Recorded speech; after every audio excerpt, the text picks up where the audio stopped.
तो कहानी की शुरुआत होती है शंघाई में बनी एक लैब से, जिसमें हम देखते हैं एक हिम मानव को जो लैब से भागने की कोशिश कर रहा है। लैब में मौजूद लोग हिम मानव को पकड़ने की कोशिश करते हैं, लेकिन हिम मानव लैब से भागने में कामयाब होता है और भागते भागते एक छत पर आकर छुप जाता है। अब मिलिए इनसे, ये है जी, जो अपनी माँ और नानी के साथ रहती है। जी ज्यादा से ज्यादा पैसा कमाने के लिए कुछ ना कुछ छोटे मोटे काम करती रहती है। इसके पास अपनी फैमिली और दोस्तों के लिए बिल्कुल टाइम नहीं है। और ले देकर जी के दो ही दोस्त हैं, एक है पैंग जो कि फुटबॉल का बहुत बड़ा फैन है, और दूसरा है पैंग का कजन जिन जो कंप्यूटर टेक्नोलॉजी में एक्सपर्ट है। जी बहुत अच्छा वायलिन भी बजाना जानती है, लेकिन अपने डैड की मौत के बाद अभी तक उसने अपना वायलिन छुआ तक नहीं है। वो भी एक वायलिनिस्ट थे। जी का सपना एक दिन पूरा चाइना घूमने का है। यही कारण है कि वो पैसा जमा करने के लिए छोटे मोटे काम करती है। एक रात जी अपने डैड को याद करते हुए छत पर आती है और उन्हें याद करते हुए वायलिन बजाने लगती है। लेकिन तभी जी देखती है कि उसकी छत पर एक हिम मानव सोया हुआ है। अचानक हिम मानव की आंख खुलती है और वो जी को देखकर उसकी तरफ बढ़ता है। तभी उसकी नजर एक हेलीकॉप्टर पर पड़ती है जो हिम मानव को ही ढूंढ रहा था। हिम मानव ये देखकर डर जाता है। उसको डरा देखकर जी उसकी मदद करती है और उसको हेलीकॉप्टर की नजर से बचा लेती है, जिसके बाद हिम मानव दोबारा से सो जाता है। अगली सुबह जी देखती है कि हिम मानव घायल है। जी को उस पर तरस आ जाता है। वो उसके लिए दवाई लेने के लिए केमिस्ट पर आती है, लेकिन वापस जाते हुए वो देखती है कि कुछ लोग हिम मानव को ढूंढ रहे हैं और जिस बंदे की गाड़ी से रात को हिम मानव टकराया था वो लोग उसका मुंह बंद रखने के लिए उसको रिश्वत दे रहे हैं। ये देखकर जी को थोड़ा अजीब लगता है, जिसके बाद जी घर लौटती है और हिम मानव के लिए कुछ खाने के लिए भी ले लेती है। छत पर आने के बाद जी डरते हुए हिम मानव को खाना देती है, जिसको वो खा लेता है। उसके बाद जी उसके जख्मों पर डरते हुए मरहम लगाती है।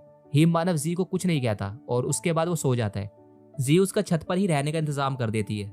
रात को जब हिम मानव उठता है तो जी देखती है वो बहुत डरा हुआ और उदास है, और ये देखकर जी उसके लिए एक खूबसूरत धुन बजाती है, जिसको सुनकर हिम मानव को काफी सुकून मिलता है। जिसके बाद हिम मानव छत के ठीक सामने वाली बिल्डिंग पर लगे हुए एक होर्डिंग को देखता है जिस पर हिमालय बना था, जिसे देखकर जी उससे इशारे से पूछती है क्या वो उसका घर है, और ये देखकर हिम मानव भी इशारे से हाँ बोलता है। जिसके बाद जी मोबाइल में सर्च करती है कि हिमालय में कौन से जीव रहते हैं, और उसे ये पता चलता है कि ये एक हिम मानव है जिसे आज तक किसी ने नहीं देखा। जी बहुत ज्यादा हैरान होती है और इसके बाद वो सोने चली जाती है। अगली सुबह जब हिम मानव की आंख खुलती है तो वो छत पर घूमने लगता है, और तभी उसकी नजर एक एसी पर पड़ती है जिसको वो निकाल लेता है। तभी छत पर जी भी आ जाती है और उसको एसी वापस करने के लिए कहती है। इसी दौरान जी की नानी देखती है कि उसका एसी गायब हो गया है। वो जिन और पैंग को छत पर जाकर चेक करने को बोलती है, और वो दोनों छत पर हिम मानव को देख लेते हैं, और डरकर जिन पुलिस को कॉल कर देता है, जिसकी खबर हिम मानव को ढूंढने वालों को भी मिल जाती है। और देखते ही देखते हेलीकॉप्टर वहां पर आ जाता है। जी हिम मानव को वहां से भागने को कहती है, लेकिन हिम मानव इतना डरा हुआ होता है कि वो अपने साथ जी को भी ले जाता है। ये देखकर हेलीकॉप्टर और जी के दोस्त उनका पीछा करते हैं। किसी तरह हिम मानव और जी हेलीकॉप्टर को धोखा देने में कामयाब होते हैं, लेकिन जिन और पैंग अभी भी उनके पीछे होते हैं। इसी दौरान जी हिम मानव को बंदरगाह पर लेकर आती है, जहां वो उसको बोट में बैठकर जाने को बोलती है। हिम मानव बोट पर चढ़ जाता है, लेकिन जी को लगता है कि अगर वो अकेला गया तो कोई ना कोई उसको पकड़ लेगा, इसलिए वो भी हिम मानव के साथ बोट पर चढ़ जाती है। यह देखकर पैंग और जिन भी बोट पर चढ़ जाते हैं, और दूसरी तरफ मिस्टर बर्निश अपने नौकरों पर भड़के हुए हैं क्योंकि वो हिम मानव को पकड़ नहीं सके। वो लैब जिससे हिम मानव भागा था वो मिस्टर बर्निश की थी। ये एक बहुत बड़े बिजनेसमैन है। इनका अगले हफ्ते एक शो था जिसमें ये लोगों के सामने ये प्रूफ करना चाहते थे कि हिम मानव सच में होते हैं। मिस्टर बर्निश डॉक्टर जारा से पूछते हैं कि अब वो शो में लोगों को क्या दिखाएंगे, जिस पर जारा कहती है कि उनके पास और भी ऐसे बहुत से जीव है जो उन्होंने पकड़े हैं, क्यों ना शो में ये कीमती नस्ल के सांप दिखाए जाए, लेकिन बर्निश मना कर देते हैं। इसी दौरान कैप्टन आकर बताता है कि कल रात को कुछ बच्चों और हिम मानव को एक बोट में जाते हुए देखा गया है, जिसे सुनने के बाद बर्निश जारा से कहता है कि वो कुछ भी करके उस हिम मानव को वापस लेकर आए, लेकिन जारा कहती है कि वो एक ही शर्त पर हिम मानव को वापस लेकर आएगी, अगर वो वादा करें कि वो उसको कोई नुकसान नहीं पहुंचाएंगे। बर्निश मान जाता है।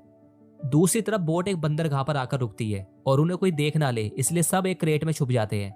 उस क्रेट को कुछ लोग एक ट्रक में डाल देते हैं जो ना जाने कहां जा रहा था। तभी हिम मानव को सुसु आता है। वो कंट्रोल नहीं कर पाता और क्रेट में हलचल मचा देता है, जिसके कारण क्रेट ट्रक से गिर जाता है और हिम मानव सुसु करने चला जाता है। इसी दौरान जिन कहता है कि उसने पिछले 24 घंटे से कुछ नहीं खाया है, जिसे सुनने के बाद अचानक हिम मानव कुछ गुनगुनाने लगता है, जिसके साथ ही उसकी बॉडी से एक रोशनी और वाइब्रेशन निकलती है, और देखते ही देखते झाड़ियों पर ब्लूबेरी उगने लगती है। पैंग ब्लूबेरी खाने लगता है, लेकिन जिन और जी ये देखकर काफी हैरान होते हैं, जिसके बाद वो भी ब्लूबेरीज खाने की सोचते हैं, लेकिन वो देखते हैं कि ब्लूबेरी बढ़ती ही जा रही है। वो हिम मानव को उसको रोकने के लिए कहते हैं, लेकिन वो वहां से भाग जाता है। ये देखकर वो भी वहां से बचकर भागते हैं। ब्लूबेरी से बचने के बाद सब डिसाइड करते हैं कि आज रात वो यहीं पर आराम करेंगे। इसी दौरान पैंग को हीम मानव के साथ खेलता देखकर जी को लगता है कि हीम मानव भी शायद बच्चा है जिसको उसके माँ बाप से अलग कर दिया गया है, और वो डिसाइड करती है कि वो उसके माँ बाप को ढूंढेगी। लेकिन जी कहता है कि अपनी माँ और नानी के बारे में सोचो, लेकिन जी उसकी बात नहीं सुनती, उसका फैसला अटल है। अगली सुबह जिन जी को कहता है कि हमें जल्दी ज़ैंगजी नदी पर पहुंचना चाहिए ताकि हम बोट लेकर वापस घर जा सके, लेकिन जी कहती है कि तुम दोनों वापस वहां से घर चले जाना, मैं हीम मानव को उसके घर छोड़कर ही आऊंगी। दूसरी तरफ मिस्टर बर्निश और जारा भी उस बंदरगाह पर पहुंच गए हैं जहां पर बोट रुकी थी।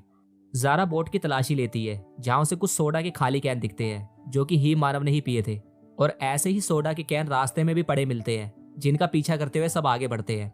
और इधर जी और उसके साथी नदी की ओर बढ़ रहे होते हैं। तभी वो कुछ ड्रोन वहां पर देखते हैं। जी नीचे झांक कर देखती है, नीचे बर्निश और उसके साथी होते हैं। जी को समझ नहीं आता कि अब क्या करे। तभी ही मानव गुनगुनाने लगता है, जिससे होता यह है जो फूल जी के हाथ में था वो बड़ा होने लगता है। जी, हीम मानव और पैंग उस फूल पर चढ़ जाते हैं, लेकिन जिन उस पर नहीं चढ़ पाता। वो सब तो बचकर निकल जाते हैं, लेकिन जिन पकड़ा जाता है।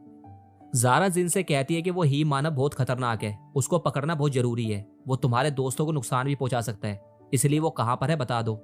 जिस पर जिन कहता है कि मुझे सिर्फ अपने कजन और दोस्त की चिंता है, मुझे नहीं पता वो कहाँ पर है, मगर ये पता है वो कहाँ मिलेंगे। और इधर ये सब ना जाने उड़ते हुए किस जगह पर पहुंच गए हैं। वो यहाँ से निकलने के लिए आगे बढ़ते हैं। पूरे दिन चलने के बाद रात को तीनों एक जगह पर आराम के लिए रुक जाते हैं, लेकिन ये रास्ता भटक चुके हैं, इन्हें नहीं पता कहाँ जाना है। कुछ देर वहां बिताने के बाद वो फिर से आगे बढ़ते हैं। और दूसरी तरफ जिन छुपकर जारा की बातें सुन लेता है। असल में ये उतनी अच्छी है नहीं जितनी बनती है। जारा अपने साथी से कहती है जैसे ही कल सुबह ही मानव मिले उसको मार देना ताकि हम उसको बेच सके, और अगर बच्चे बीच में आए तो उन्हें भी मार देना। और इसके साथ ही वो गुस्से में अपने कंधे पर बैठे उस चूहे को भी उठाकर फेंक देती है जिसको वो हमेशा अपने साथ रखती थी, ताकि लोगों को लगे वो जानवरों से कितना प्यार करती है। चूहे को जिन उठा लेता है और उसको मिस्टर बर्निस के पास छोड़ देता है, क्योंकि उसको लगता है ये इंसान जारा की तरह कमीना नहीं है। और इसके बाद जिन चुपके से वहां से भाग जाता है। जंगल में आगे बढ़ते हुए उसको एक बंदा मिलता है जिससे वो अपने मोबाइल के बदले में एक बोट ले लेता है और आगे बढ़ता है। और इधर पैदल चलते चलते इनके तोते उड़ चुके हैं। तभी उनकी नजर पड़ती है दूर सामने एक रेलगाड़ी पर। जी कहती है मगर वहां पहुंचेंगे कैसे। तभी ही मानव कुछ गुनगुनाता है जिससे एक बवंडर बनता है जो उन्हें उड़ाता हुआ उस रेलगाड़ी तक पहुंचा देता है। और आखिरकार वो एक गांव में पहुंचते हैं जहां से उन्हें बोट पकड़नी थी। जी जिन को ढूंढने लगती है। जिन तो उसे नहीं मिलता, लेकिन तभी उसकी नजर पड़ती है जारा पर जो उन्हें ही ढूंढ रही थी। और तभी जारा को ही मानव दिख जाता है, वो उसकी ओर बढ़ती है। इसी दौरान जिन भी बोट लेकर वहां आ जाता है और वो सब जारा को चकमा देकर वहां से भागते हैं। जारा काफी देर तक उनका पीछा करती है, लेकिन वो उन्हें पकड़ नहीं पाती। वो सब जारा और बर्निश से बच तो जाते हैं, लेकिन इसी भाग दौड़ में जी का वायलेंट टूट जाता है, जिससे जी बुरी तरह से निराश हो जाती है।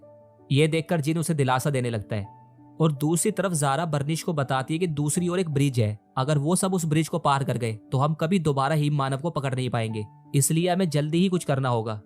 दरअसल इन सब हंगामों में जारा को यह तो समझ में आ गया है कि उस हीम मानव के पास कुछ जादुई शक्तियां हैं, जिसके कारण उसका लालच और भी ज्यादा बढ़ गया है।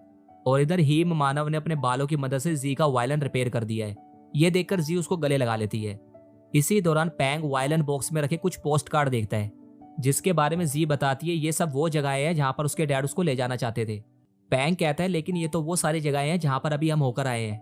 ये जानकर जी बुरी तरह से चौंक जाती है। ये सच में हैरानी की बात थी। अब सिर्फ एक ही जगह बची थी और वो भी बिल्कुल सामने ही है।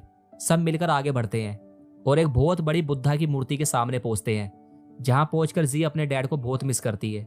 ये देखकर हीम मानव उसको वायलिन बजाने के लिए कहता है और जी एक खूबसूरत धुन बजाती है और धुन से जो तरंगे निकलती है उससे आसपास फूल खिलने लगते हैं।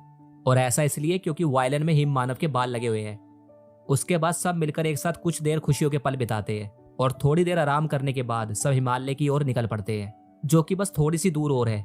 जी कहती है सामने एक ब्रिज है, सिर्फ उसको ही पार करना है, लेकिन ये इतना आसान नहीं है क्योंकि बर्निश और जारा वहां पहुंच चुके हैं। बर्निश हीम मानव को पकड़ने का हुक्म देता है, लेकिन हीम मानव ब्रिज के ऊपर चढ़कर गुनगुनाने लगता है और उसकी वाइब्रेशन से आसमान से बिजली गिरने लगती है। ये देखकर जारा बर्निश से कहती है कि वो अपने आदमियों को कहे कि वो उसको शूट करे, लेकिन बर्निश ऐसा नहीं करता। बर्निश को अपनी जवानी के दिन याद आते हैं, जब वो हीम मानव को ढूंढता हुआ हिमालय आया था। और जब हीम मानव उसे मिला तो उसने देखा उसके कुछ बच्चे भी थे, जिसके बाद वो गायब हो गया। बर्निश आज तक यही समझ रहा था कि हीम मानव खतरनाक होते हैं, क्योंकि उसको लगा था वो हीम मानव उस पर हमला करने वाला था, लेकिन ये गलत था। वो उस पर हमला नहीं कर रहा था, वो अपने बच्चों को बचा रहा था। ये एहसास होने के बाद वो जारा से कहता है कि हीम मानव को जाने देना ही ठीक होगा, लेकिन जारा कैप्टन को इशारा करती है, जिसके बाद कैप्टन बर्निश को बेहोश कर देता है। बर्निश के बेहोश होने के बाद ज़ारा बर्निश के आदमियों को हुक्म देती है कि वो हीम मानव को बेहोश कर दे। सब हीम मानव पर हमला करते हैं, जिसके बाद हीम मानव बेहोश हो जाता है। उसके बाद वो उसको कैद कर पिंजरे में डलवा देती है। जी उसको बचाने के लिए ज़ारा से भिड़ जाती है, जिसमें ज़ारा जी को नीचे फेंक देती है और उसके दोस्तों को पकड़कर ले जाती है। लेकिन जी नीचे नहीं गिरी थी, वो एक रस्सी की मदद से बच गई थी। वो ब्रिज पर वापस आती है और वायलिन से एक धुन बजाती है, जिसकी तरंगों से माहौल में हलचल होने लगती है और वो तरंगे सीधा हीम मानव को जाकर छूती है। जिसके बाद हीम मानव गुस्से से भर जाता है और उथल पुथल मचा देता है। इतने में जी भी वहां पर पहुंच जाती है, लेकिन तभी ज़ारा गाड़ी से हीम मानव को जोरदार टक्कर मारती है। इसी टक्कर के साथ ऊपर से बर्फ का एक बहुत बड़ा सा टुकड़ा गाड़ी पर गिरता है, जिससे गाड़ी का बैलेंस बिगड़ता है और गाड़ी सीधा खाई में जाकर गिरती है। और इस तरह ज़ारा और कप्तान का अंत होता है। फिक्र की कोई बात नहीं है, हीम मानव बिल्कुल ठीक है। सब उससे मिलकर काफी खुश होते हैं। बर्निश भी हीम मानव से मिलकर काफी खुश होता है और कहता है कि अच्छा ही है इंसानों को हीम मानव नहीं दिखते, क्योंकि हर नायाब चीज को इंसान चीरने फाड़ने की ही कोशिश करते हैं। इसके बाद बर्निश सब बच्चों को वापस घर चलने को कहता है, लेकिन जी कहती है कि वो हीम मानव को ऊपर हिमालय पर छोड़कर आएगी। बर्निश मान जाता है और उन्हें कहता है कि वो उनका इंतजार यहीं पर करेगा। लेकिन जी सोचती है कि वो हिमालय पर जाएंगे कैसे, जिस पर हीम मानव अपने जादू से बादलों की मदद से सबको हिमालय के ऊपर लेकर आता है, जहां उसका पूरा परिवार होता है। तो इस तरह हीम मानव को उसका पूरा परिवार मिल गया। और इसके बाद आखिरी बार हीम मानव तीनों बच्चों से मिलता है, जिसके बाद वो अपने मॉम डैड के साथ चला जाता है। लेकिन जाते वक्त वो एक बार फिर से जादू करता है ताकि तीनों बच्चे बर्निश के पास पहुंच जाए। इसके बाद बर्निश उन्हें उनके घर पहुंचा देता है। जी खुशी खुशी अपनी माँ और नानी से मिलती है और रात को जब वो खाने की तैयारी कर रहे होते हैं, तभी पैंग और जिन उनके घर पर आते हैं और जी को एक बॉक्स दिखाते हैं जो बर्निश ने उन्हें भेजा था, जिसमें उनके अगले एडवेंचर सफर के लिए सामान होता है। इसके बाद सब मिलकर खाना खाने लगते हैं। तो बस फिर यही होता है इस कहानी का अंत।